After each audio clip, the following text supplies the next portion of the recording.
Salut à tous et bienvenue dans Long Live le débrief, une semaine sur deux avec David Ardonneau. On revient sur l'interview de la semaine dernière. Nous avons reçu donc Rivka Depaz qui est pharmacienne, micronutritionniste et donc nutritionniste fonctionnelle. Et on a eu une longue conversation sur nos modes de vie. C'était pas que de l'alimentation, mais vraiment sur le mode de vie général qui n'est pas forcément très approprié pour être au maximum de sa forme et de sa santé et de son ressenti. J'étais en train de regarder le nombre de pages que j'ai pris en notes. Il y en a beaucoup. C'était non, très riche. Ça va. Ouais. Mais c'était très riche, ouais. Vous avez dit beaucoup de choses. Et en fait, ce qui était intéressant, c'est que vous avez pris cet épisode et in fine, on a l'impression que vous avez balayé tout un spectre plein de terrains qui nous permettent de se dire, ok, si je veux être en pleine forme, il y a ça, il y a ça, il y a ça, il y a ça. Moi, j'ai bien aimé ce truc de, en fait, il y a plein de marqueurs qu'on peut techniquement, de manière pragmatique, prendre en considération pour se sentir mieux. Et déjà, cette première prise de conscience, c'est que la médecine soigne des maladies, mais ne va pas vraiment s'intéresser à ton maximum de santé potentielle, en fait. Ouais, on n'optimise pas. Voilà. Et finalement, en fait, c'est pas que c'est mal, parce que déjà, on a tellement de chance d'avoir la médecine moderne et de pouvoir régler des problèmes tellement graves d'enfants malades, de vaccins, etc. Donc, bien sûr que la médecine moderne est absolument fabuleuse. Mais avant de tomber malade, il y a aussi finalement toute une zone grise dont parle Rivka, qui est pas de se sentir au top du top et des potentiels d'amélioration certains. Mais c'est-à-dire que culturellement, et je pense que c'est culturel parce que dans toutes les sociétés, c'est pas exactement la même chose, je pense. On attend d'être dans le mal, d'avoir franchi cette ligne-là pour prendre en considération le soin ou ce qu'on doit faire de soi. Et ce que vous avez décrit, justement, c'est tout ce qu'on pourrait faire avant, justement, comme tu le dis, que la maladie ne s'exprime ou n'arrive pour justement être au mieux de sa forme. En fait, c'est ça que tu as dit au début de l'épisode. C'est toutes ces considérations qui consistent à faire qu'on se dise je me sens en pleine forme et pas je suis pas au top, je sais pas, on n'a pas besoin de mettre un mot, une maladie, un truc, voilà. Optimiser la santé, quoi. Et de surtout pas normaliser le fait de se sentir pas au top. Donc, en réalité, comme le dit Rivka même au début de l'épisode, c'est pas normal qu'à 25 ans, on se sente tout le temps crevé. C'est pas normal même qu'en étant parent, on se sente tout le temps submergé. Et donc, en réalité, si on est dans ce cas-là, il faut prendre du recul et s'intéresser à comment optimiser son mode de vie, d'alimentation, de sommeil, de gestion du stress, de gestion aussi de la digestion intestinale pour améliorer son ressenti quotidien. 70% des Français, je rebondis sur ce que tu dis, c'est ce que vous avez dit dans cet épisode, 70% des Français se disent fatigués.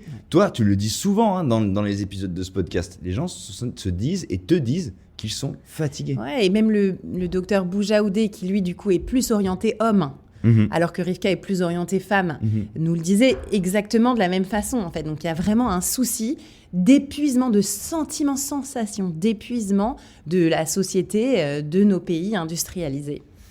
La première chose, moi, qui m'a, entre guillemets, choqué ou interpellé dans cet épisode, et tu faisais référence à la médecine traditionnelle, la médecine principalement allopathique, parce que c'est comme ça qu'on la consomme en France en tout cas, c'est qu'elle, dans sa formation, en pharmacie en l'occurrence, on ne lui a pas appris des choses élémentaires sur des questions de santé, de bien-être, de nutrition, d'alimentation, des trucs, les principes de base n'existent pas dans sa formation. Mais je pense que finalement, c'est exactement comme la médecine moderne. En fait, les pharmaciens, les médecins agissent en coordination pour soigner des maladies graves, en fait, ou vraiment des vrais problèmes de vie ou de mort presque. Ouais, tu mais vois, on t'apprend pas la médecine qui t'aiderait au quotidien, en fait. Voilà, c'est ça. C'est pas de la médecine de santé optimale et de parfait bien-être. C'est vraiment de la médecine de maladies, graves. On a un problème, non ? On a un problème. Pourquoi dans notre culture, et je pense qu'en Asie, c'est pas on n'a pas le même recours à la médecine.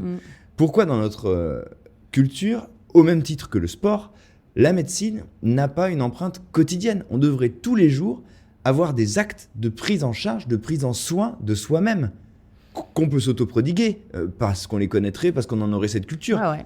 Mais on fait pas ça, on n'a pas ça. On n'a pas des gens qui nous accompagnent, il faut qu'on soit à terre pour se dire, là je vais aller voir quelqu'un.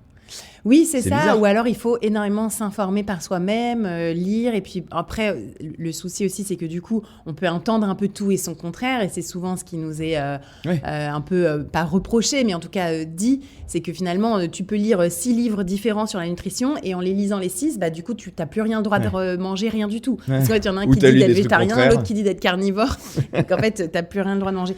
Donc, non, mais c'est bizarre qu'il n'existe pas des référents. Et elle en est peut-être un nouveau genre, en fait, finalement. Des gens que tu pourrais aller voir régulièrement, tous les mois, de la même manière qu'on va chez les psys. Moi, je pars du principe qu'il ne faut pas attendre d'avoir un problème ou de ne pas comprendre des choses. On devrait tous aller parler régulièrement, avoir un suivi. Exactement, parce que ça aide à formuler, à prendre de la distance et verbaliser à un inconnu, ça t'aide à y voir plus clair. Moi, c'est quelque chose auquel j'ai recours et qui m'aide beaucoup, qui me fait avancer en fait. Et pour autant, je ne me sens pas mal dans ma peau, mal dans ma vie, je n'ai pas de problème. Bah, c'est le contraire, finalement, ça te permet de rester assez au-dessus de tous ces problèmes qui pourraient te tirer vers le bas. Et bien ça, psychologiquement, ça s'entend et ça s'entend de plus en plus, mais il faudrait que ce soit du même, qu'on ait le même réflexe pour tout ce qui touche au bien-être corporel, en fait. Alors, je suis complètement d'accord avec toi, et tu vois, je ne l'avais pas du tout envisagé comme ça, mais finalement, il faudrait presque inventer un nouveau métier de profession médicale. Ouais. Comme du paramédical, comme de la sage-femme, comme de l'infirmière. Que tu vas voir tous les mois. Voilà, ou que tu vas voir, c'est ça, plusieurs fois par an, 2-3 fois dans l'année, qui fait un point sur ton bien-être global. Et il y a une formation officielle, aussi avec le message officiel et les vrais... parce que tu peux aussi avoir du charlatanisme, donc il faut faire assez attention. Non, mais il faudrait que ce soit des médecins. Il faudrait que ce soit juste des médecins qui aient cette portée, cette volonté. Parce que tu vois, ce qui est intéressant dans ce que dit Rivka aussi, c'est qu'elle, et on va en parler après, quand elle étudie un profil, une personnalité, elle va aller chercher, notamment dans des analyses, dans la biologie, des marqueurs. Ouais, et puis des marqueurs que les médecins généralistes, eux, ne vont pas les chercher, puisque justement, leur habitude est de se dire, OK, Lucille a tel truc, donc je vais checker tel truc pour être sûr que c'est pas une question de vie ou de mort. Voilà, exactement. Donc je vais chercher des marqueurs un peu. Alors qu'elle va plus dans certains détails pour essayer de voir s'il y a une carence quelque part, s'il y a un petit truc qui est... C'est de l'orfèvrerie. Exactement, mais pour ça, il faut avoir une connaissance médicale affûtée. Oui. Donc en fait, il faudrait juste qu'il y ait des médecins qui aient cette connaissance, qui aient cette culture-là, mais qui ne soient pas là pour te sauver, en fait, mais qui soient là pour t'accompagner. Tout à fait, comme tu dis, exactement. Plutôt que de la psychiatrie, là c'est de la psychologie. Donc, comme en fait finalement ce serait la psychologie de la psychiatrie ou ce genre de un accompagnement en fait. D'accompagnement, tout à fait. Mais alors là, enfin bon. Je pensais pas du tout qu'on allait parler de ça. Non, mais c'est hyper intéressant. Et je pense que c'est à ça que sert le débrief, je pense. Et là, on est vraiment dans un débrief hyper intéressant. C'est-à-dire que là, on est aussi dans une espèce d'impasse sociétale où il n'y a jamais assez de médecins. Tu as 6 mois d'attente pour aller voir un rhumatologue ou un ophtalmo dans certaines régions ou un gynéco, j'en parle même pas. Donc là, pour que des médecins fassent ce niveau d'orfèvrerie, on n'est pas dans de la médecine vie ou mort, mais c'est un culturel surtout, je sais même pas si on pourrait y arriver, c'est que les gens n'ont pas ce réflexe-là de toute façon. Même si ces médecins existaient, ni les médecins ne se projetteraient là-dedans, ni les patients ne se projetteraient là-dedans en France. Et c'est aussi un problème finalement de sécurité sociale, où est-ce qu'on en est, puisque comme la psychologie n'est pas remboursée vraiment, à part par certaines mutuelles à certains niveaux, mais c'est pas un accompagnement qui est remboursé par la sécurité sociale, et donc là on serait pareil. Oui. Mais je sais pas si c'est un système. Malheureusement une médecine un peu à 2 vitesses, un peu comme on avait vu avec le professeur de la longévité, le professeur de Gégère, sur cette médecine de la longévité qui va aller chercher, c'est presque un peu la même chose que pour le coup Rivka. c'est un coût effectivement, c'est un coût absolu. C'est excluant. Mais c'est surtout, au-delà de se dire qu'on pourrait réinventer un système et le penser différemment, c'est surtout le penser culturellement autrement. Encore une fois, en Chine, on a un rapport à la médecine beaucoup plus quotidien, c'est quelque chose qui fait partie de la vie. C'est une culture qui est plus, plus en prise avec le quotidien. Alors, je sais pas pour la Chine, parce que moi, je ne connais pas du tout cette culture chinoise. En revanche, moi, ce que je vois de ce que je lis, un peu grossièrement, type Courrier International, donc attends, c'est pas ouf, mais les Chinois ne vont pas super bien. L'obésité en Chine, non, certes. Sky high. Je parle juste de culture, de rapport aux médecins, de rapport aux soins. Oui, peut-être la médecine traditionnelle chinoise, mais enfin voilà, il y a aussi beaucoup de charlatanisme. Ils mangent de la poudre de perlimpinpin de requin, donc voilà. Enfin, je veux dire, je pense qu'on est tous à tâtons, que c'est nouveau, que c'est très intéressant et qu'on se cherche tous à ce niveau-là et que clairement, il y a quelque chose de très intéressant à explorer qui est totalement ignoré de la médecine moderne, malheureusement, qui n'a pas le temps et pas les ressources. En fait, il ne faut pas leur jeter la pierre, c'est juste qu'il n'y a pas. Oui, c'est sûr. Oui. Donc voilà, mais on est sur quand même quelque chose de très intéressant qu'il faudrait absolument développer. Et je pense que le travail qu'on fait, toi, moi, là, ce podcast, ma newsletter et d'autres personnes aussi qui travaillent sur ça, on est vraiment aux prémices et on devrait beaucoup plus le développer comme un peu une espèce de révolution du bien-être. D'ailleurs, il faut qu'on interviewe cette autrice qui a écrit ce livre « Politiser le bien-être », je pense. Eh ben, ça me fait aller directement à ce que vous avez défini après, et qui est un constat qui est évident et qui découle de ça, c'est que Rivka disait, petit à petit, finalement, les dégâts qu'on ne voit pas, en fait, qui s'installent quotidiennement par une hygiène de vie, ou justement le manque de connaissance de certains problèmes qui sont en chacun de nous, petit à petit, les dégâts se font de plus en plus nombreux, jusqu'à ce qu'on finisse par découvrir une pathologie. Et c'est là où la médecine intervient. Et c'est dommage d'en arriver là. Exactement, finalement, c'est ça. Ça prend 10-15 ans pour qu'une pathologie s'installe, typiquement une maladie chronique. Et clairement, enfin moi, je me sens totalement impliquée puisque je pense que pour mon dos, c'est exactement le cas. C'est-à-dire qu'en fait, mon souci de maladie auto-immune était latent depuis peut-être 10 ans ou 15 ans. Mais et finalement, on s'en rend compte maintenant quand j'ai vraiment ultra mal et que c'est déjà dégradé. Et parce qu'en réalité, voilà, peut-être que j'avais pas une alimentation optimisée ou un rapport avec cette lumière du jour ou de sommeil et que j'ai laissé un peu ça parce que finalement, ça passait quand même pendant 10-15 ans. Mais c'est comme si tu roulais avec un pneu crevé. Bon, la voiture, elle roule, quoi. Mais bon, au bout d'un moment, la jante, elle est foutue, quoi. Tout à fait. Mauvaise... Non, mais si, je pense que souvent... D'ailleurs, on fait souvent... Oui, la métaphore avec la voiture. Voilà, exactement, des métaphores mécaniques, garagistes. Mais je pense que c'est parlant. C'est parlant, c'est vrai. Tu viens de le souligner, et moi, ça m'a étonné, pas franchement. Ça me paraît tout à fait logique. Mais en tout cas, elle l'affirme avec beaucoup de détermination. L'importance de l'environnement dans la vie. Elle a parlé de choses essentielles pour elle, pour un bien-être et une bonne santé.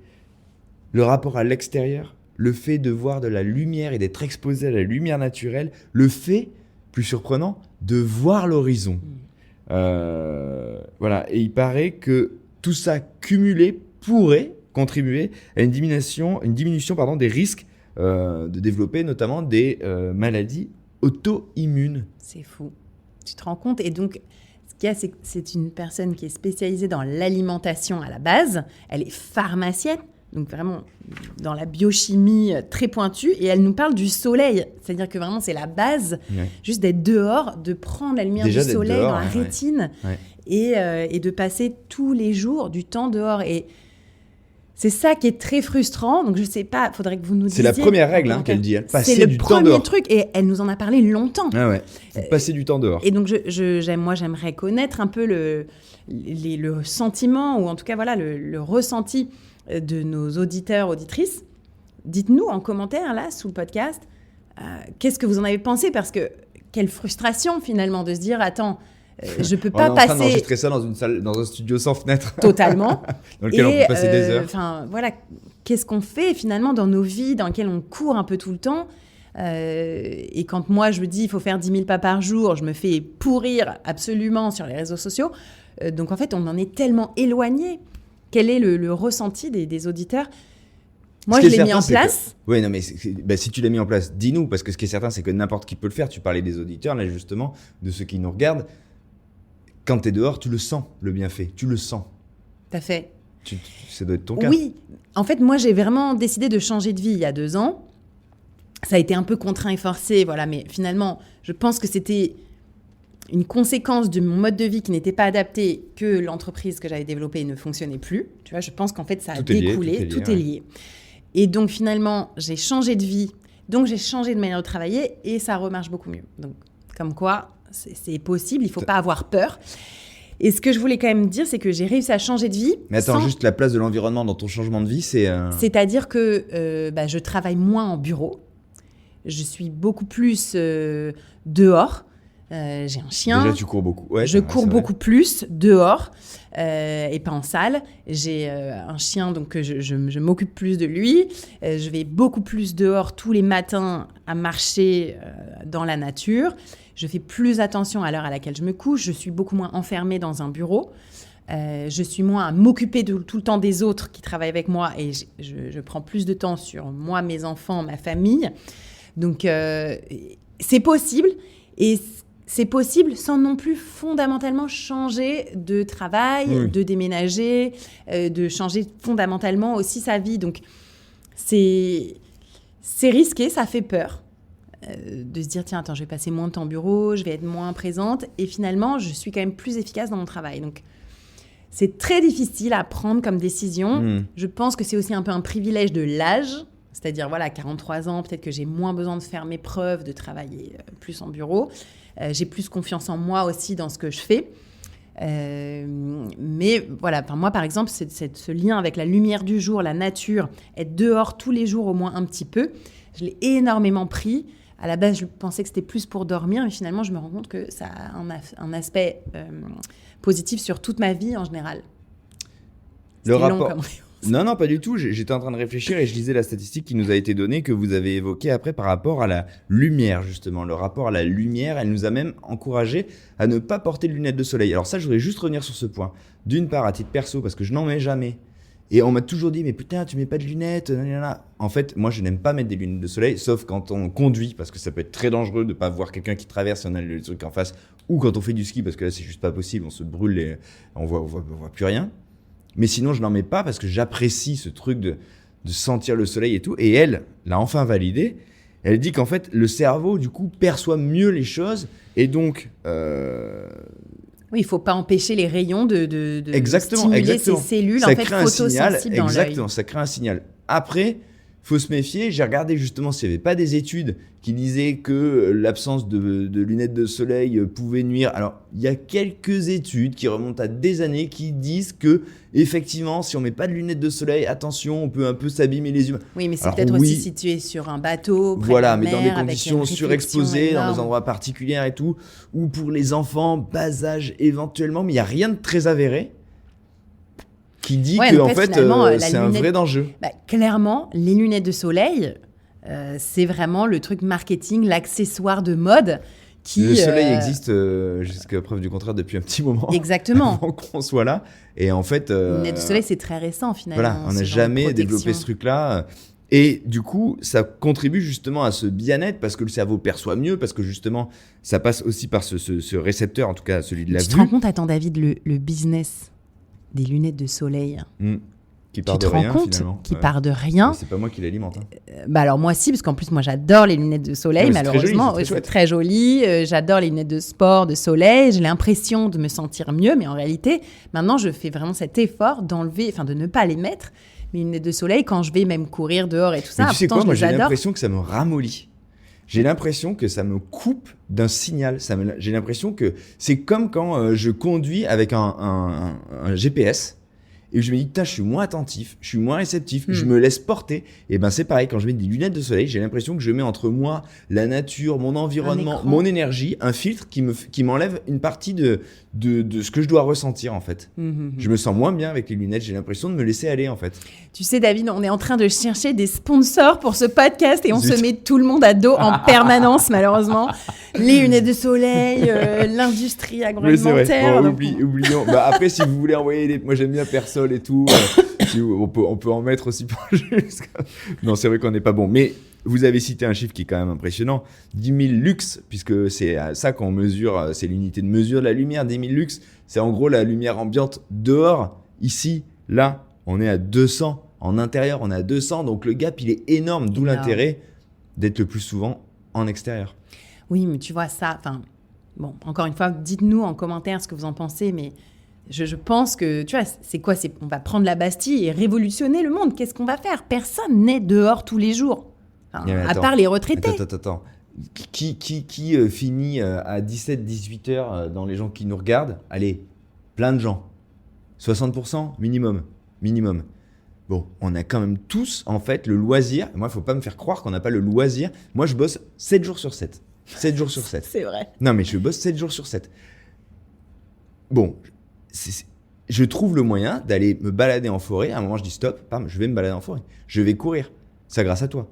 Mais on a tous les moyens de couper un truc qui est nul, parce qu'on en fait tous dans notre semaine, type regarder la télévision. Voilà. On doit consacrer peut-être 2 heures par semaine à ce truc-là, à minima, des gens. Moi, c'est pas mon cas, mais c'est quand même très... Voilà. Et on peut aller marcher. En tout cas, je pense que on peut le faire, ça. Tout le monde peut le faire. C'est la révolution qu'il faut faire ces prochaines années, de tout un chacun, que ce soit les entreprises, les employeurs, les employés.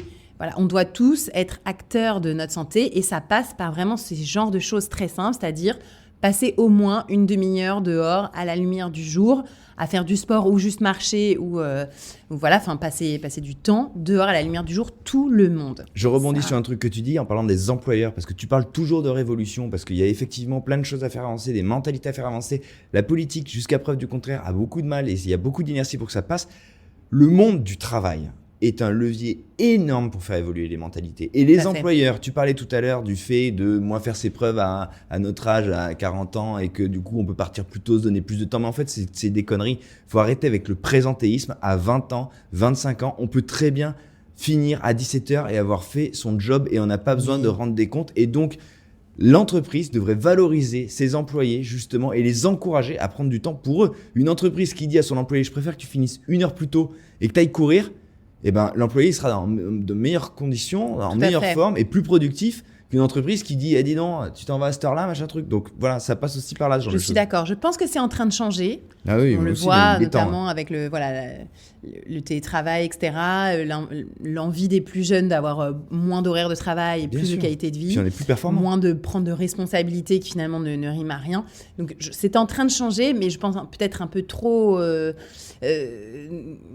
axé sur une partie de la population et peut-être moins sur une autre. Quittez votre bureau 1 heure plus tôt, tout le monde peut le faire. Faites-le comprendre à votre boss, tout le monde peut le faire. Vous ne serez pas moins productif. Ou arriver 1 heure plus tard. Exactement. Après avoir fait votre sport dehors. Exactement. Vous serez plus productif, plus performant. Demander des douches au travail. Je veux dire, ça, moi, parfois, quand je communique avec ma communauté au niveau Instagram ou YouTube, si je fais un sondage sur les gens qui ont la possibilité de faire du sport avec leur entreprise, déjà, rien que le fait de ne pas avoir de douche au travail, c'est la majorité des gens. Le patron qui veut absolument pas en entendre parler. C'est hyper hypocrite parce qu'en plus, il y a plein d'employeurs qui ont envie que les gens se donnent.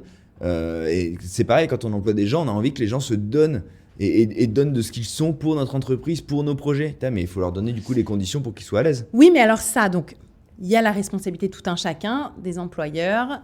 Mais je pense que le gouvernement, ou en tout cas les lois, peuvent mettre un cadre. Il pourrait aider en tout cas. Aider, ou en tout cas inciter, mettre un cadre sur ce bien-être général de la population qui passe par le travail malgré tout. Voilà, on est tous obligés d'y passer. Et du coup, de mettre ce cadre de travail de haute qualité de vie. Il y a vraiment un besoin, je pense, de responsabilisation de tout un chacun, employé, employeur. Et on doit avoir cette possibilité de passer du temps dehors à la lumière du jour tous les jours, de pouvoir bien manger au travail, de pouvoir prendre des douches. Et ça, en fait, pour l'instant, c'est pas du tout pris en compte. On pense à réarmer, à balancer des bombes sur les voisins, alors qu'en réalité, le principal, j'ai pas honte de le dire, et il faut être idéaliste pour vivre dans un monde idéal. Il faut avoir le courage de dire qu'à un moment donné aussi, la paix dans le monde, elle passe par le bien-être de tout un chacun. Et par le fait de passer du temps dehors à la lumière du jour et pas dans un bunker. Boum. J'étais en train de réfléchir, tu parlais d'alimentation, c'est effectivement un sujet aussi que vous avez traité, et moi c'est un sujet qui me touche particulièrement. C'est au centre de notre vie, c'est un rendez-vous qu'on a avec soi-même, avec l'environnement, avec les autres. 3 fois par jour. Exactement. Donc l'alimentation, c'est simple, des fibres, des légumes, des poissons gras, varier son alimentation. En fait, il faut répéter ça. Variété. Et toi, j'ai remarqué que tu as dit que tu avais du mal à varier ou que tu avais eu du mal au début à varier ton alimentation. J'ai du mal à varier mon alimentation, plus maintenant qu'au début. Au début de quoi ? Au début de quand j'ai eu mes enfants. Je sais pas, c'est vrai que voilà, les tout petits, tu trouves que finalement c'est facile, tu leur fais plein de purées, machin. Ils sont dans la découverte. je trouve... J'avais noté, j'arrivais pas à me relire, je me disais, putain, pourquoi j'ai écrit les belettes? Les blettes. blettes. C'est pas la belette. T'as eu un problème avec les blettes? Non, mais je veux dire, tu vois, c'est parfois des légumes comme ça qui sont quand même difficiles à faire Non, mais je manger dis ça, mais c'est à la intéressant. famille. Mais oui, non, mais c'est intéressant. Et puis surtout, il y a plein de choses que les gens ont du mal à appréhender et à apprivoiser. Toi, tu parlais des blettes, par exemple. Bon. Voilà, ou le céleri rave, à part leur émoulade, mais bon, qui va le faire vraiment à la maison? Céleri rave. Vous prenez un céleri, c'est une boule. Céleri rave. Vous l'épluchez, vous le faites cuire à la vapeur. Vous me faites ça dans une soupe avec de la poire, un petit peu de roquefort. De la poire? Mais bien sûr. Céleri rave, poire et roquefort, ça fait une soupe, un velouté, mais délicieux. Délicieux. Ok, super intéressant. Plein de choses à faire. Céleri rave, tu le coupes très fin, tu le cuis un petit peu. Hop, tu peux t'en faire un tacos végétal. Tu mets des petits légumes à l'intérieur, tu le manges comme ça. Oui, alors après, c'est ça, c'est vraiment plutôt d'avoir des idées, Mais oui, voilà. de revoir ces classiques. Et encore une fois, tout ça, ça prend aussi du temps de réflexion, de préparation, des C'est une essais. petite curiosité. Exactement. Et, Mais c'est très ludique. Hein, et c'est parfois, très quand ludique. tu es un peu dans ton guidon comme ça, le nez dans le guidon de tous les jours, bosser, les enfants, les devoirs, les activités extrascolaires, et après, tout le monde a faim, il faut manger vite, tout le monde a la grosse dalle, toi aussi. Et donc voilà, tu te fais facilement toujours un peu la même chose, quoi. Ouais. Eh ben, je filerai cette recette de céleri rave, de soupe de céleri rave. Ok, C'est est-ce que trop tu bon, nous la c'est mets trop dans bon. la newsletter ok. Pas de problème. On va la mettre dans la newsletter Je partage. bientôt. Je partage. Il y avait dans cette alimentation aussi une chose dont vous avez dit et qui est parfois un petit peu aujourd'hui, voilà, qui est peut-être. Bref, vous l'avez dit différemment. Vous avez répété l'importance des protéines. Et il y a quelque chose sur lequel Rivka a insisté. Protéines animales. Exactement, protéines animales. Parce qu'elle a dit qu'ici, donc la condition géographique, l'endroit où l'on se trouve, en l'occurrence en France là, on a besoin de protéines animales. C'est pas pareil, en fait, on ne réagit pas de la même manière selon qu'on vit à Bali ou à Paris. Et visiblement ici, selon elle, on a besoin de ces protéines Je animales. pense que c'est aussi une condition de stress, en fait, et de luminosité, de style de vie. Et en fait, c'est vrai que finalement, nos styles de vie ici, dans des villes, dans des conditions de travail stressantes, elle a beaucoup parlé de stress, on a en fait une consommation supérieure de micronutriments et aussi de macronutriments. Et donc, on a besoin de consommer davantage, en effet. Moi, ça m'a fait du bien d'entendre ça. Ouais. Ça m'a fait du bien d'entendre ça parce que je mange très peu de viande par conscience, parce que d'un point de vue environnemental, d'un point de vue de ma santé, je l'entends marteler, j'y crois, je le comprends. Néanmoins, ça fait quelque temps que j'observe chez moi le sentiment d'en avoir besoin. Et ça fait plusieurs fois que je décroche à l'heure du déjeuner pour aller chez mon boucher, pour lui demander un steak haché, parce que je me dis, je sens que j'ai besoin de viande rouge. Je me l'explique pas, mais je le ressens. Et quand elle a dit ça, je me suis dit, mais c'est peut-être vrai qu'en fait, cet environnement-là, ce gris, cette absence de lumière, cette difficulté, ce stress, fait que j'ai plus besoin, peut-être, en ce moment, de protéines animales. Et c'est pas grave. Je sais pas trop quoi te dire. C'est vrai que moi ça par m'a exemple, déculpabilisé, en tout cas. j'ai dû reprendre l'alimentation, Oui, toi, reprendre tu la manges consommation du de poisson, ouais. que j'avais vraiment pas banni, mais voilà, arrêté de manger. Ça a fait vraiment une différence. C'est vrai que finalement, on est bercé par tous ces messages parfois très violents, très forts, voilà, des conditions d'élevage affreux, pour la pollution aussi, les dégagements de gaz à effet de serre de la part de l'élevage bovin, la déforestation liée à l'alimentation bovine. Donc voilà, enfin, c'est vrai qu'on a beaucoup de messages. Vérifier la provenance de ce qu'on achète. Et ce qu'on disait du coup, c'est qu'à la fin, en fait, on doit conscientiser son alimentation énormément de la provenance de tel morceau de bœuf, d'où ça vient, combien ça a coûté, de pas en manger trop, mais un petit peu quand même. Les poissons, c'est pareil. Les poissons gras, mais sûr. surtout pas le saumon ni le thon. Donc, les sardines maquereaux, mais voilà, d'où est-ce qu'ils viennent, leur conservation. Donc, tout ça, en fait, c'est quand même beaucoup de messages. Ça peut énerver ou déclencher des réactions un peu de protestation de tout un chacun qui disent voilà, qui ont la flemme. C'est trop, il faut bien mourir de flemme quelque chose, que, et donc ça peut susciter des réactions un peu de rejet ou d'opposition que je comprends. Et après, en vrai, si tu prends l'habitude, cette réflexion, elle va très vite. Hein. oui, c'est vrai, mais Tu voilà. sais choisir ton produit en 2 secondes. On va poisson, quand même par exemple. très loin dans des choix en fait de mode de vie, de vote par son ticket de caisse et ses achats quotidiens, qui sont voilà encore une fois un peu politiques.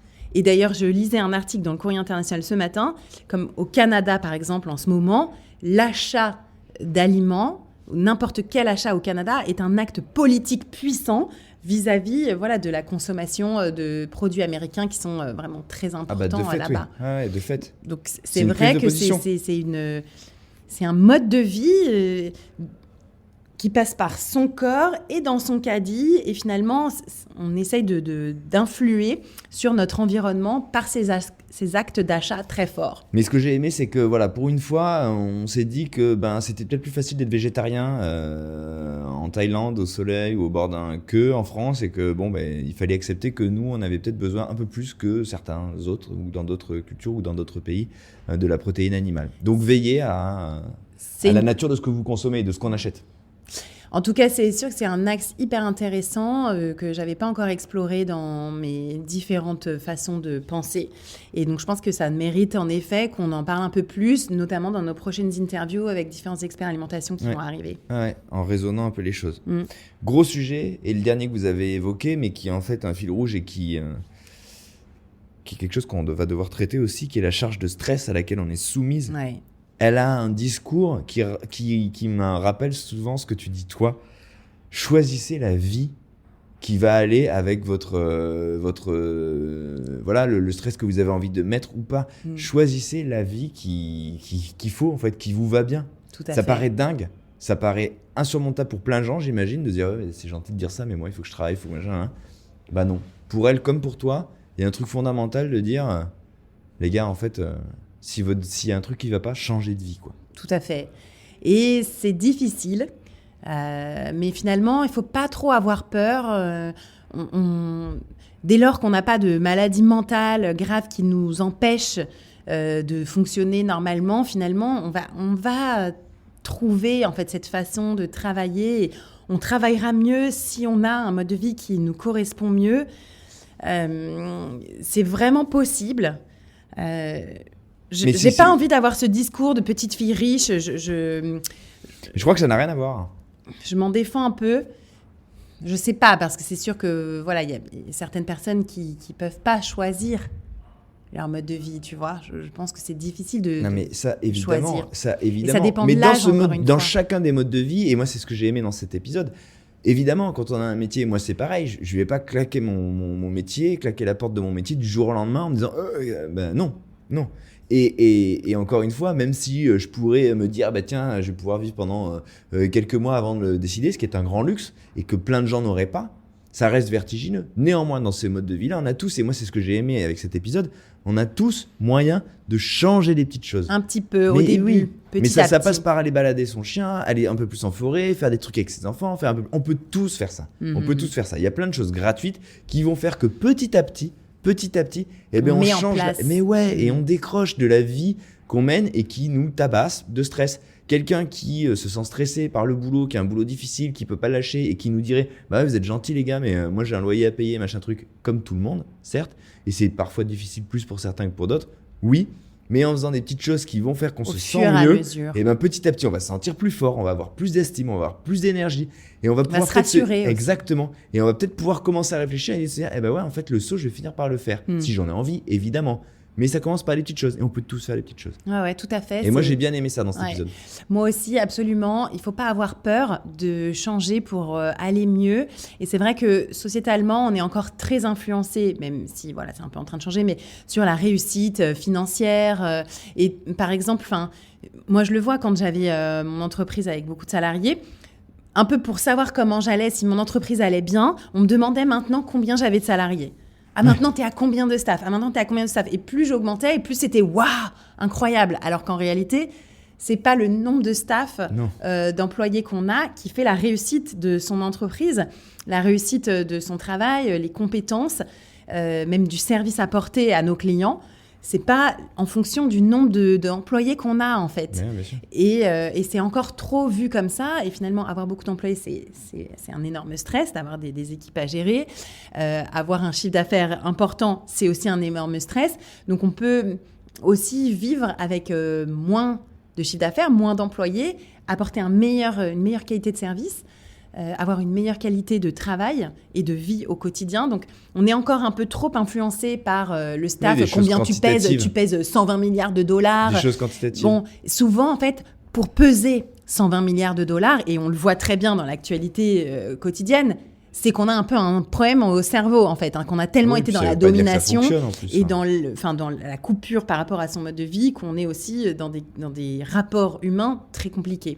Donc, on peut aussi peser moins, peser normalement, vivre beaucoup plus normalement et être confortable. Mais c'est l'opposition entre l'aspect quantitatif des choses et qualitatif. Et c'est ce que vous dites depuis le début, c'est de privilégier, en tout cas de ne surtout pas négliger la vision qualitative de notre quotidien. Et pour ça, et c'est ce que dans l'épisode, il y a plein de pistes pour ça, il faut bien s'observer, bien connaître et aller bien chercher les choses qui vont pouvoir, chez nous, au quotidien, être améliorées. Et ça, on a tous des points, et c'est ce que j'ai aimé dans cet épisode, on a tous, à un moment de l'épisode, c'est « Ah, putain, ça je peux le changer, ça je peux le changer, ça je peux l'étudier, ça je peux le truc. Ouais. Ah, ok, le pain, la lumière, le sommeil, la respiration. » Et petit à petit, et moi, c'est ma croyance principale, putain, faut tirer la pelote et petit à petit, tout vient, quoi. Et tout s'aligne. Merci pour cet épisode hyper optimiste et surtout plein d'infos et plein de tips. Très riche. Et merci donc à Rivka aussi pour sa modernité dans son rapport à la santé. Je trouve que la part d'un pharmacien qui est finalement presque un peu un livreur de médoc, elle a pris ce recul-là parce qu'elle ne se sentait pas assez efficace dans son travail. Et donc, c'était vraiment c'est passionnant de l'écouter. Et elle est assez jeune maman de 3 enfants. Et je pense que elle va progressivement apporter énormément aux Français et aux personnes qu'elle suit et dans ses différentes interventions. Donc, faut qu'on la suive, faut qu'on la suive nous aussi. Merci, t'es trop bien. Merci à vous d'avoir suivi ce podcast, ce débrief de Long Live. À suivre prochainement, plein d'autres épisodes vraiment fabuleux. On a une liste comme ça d'interviewés qui vont arriver. Donc, abonnez-vous sur YouTube et aussi sur toutes les plateformes d'écoute du podcast. Et on vous retrouve la semaine prochaine. Salut!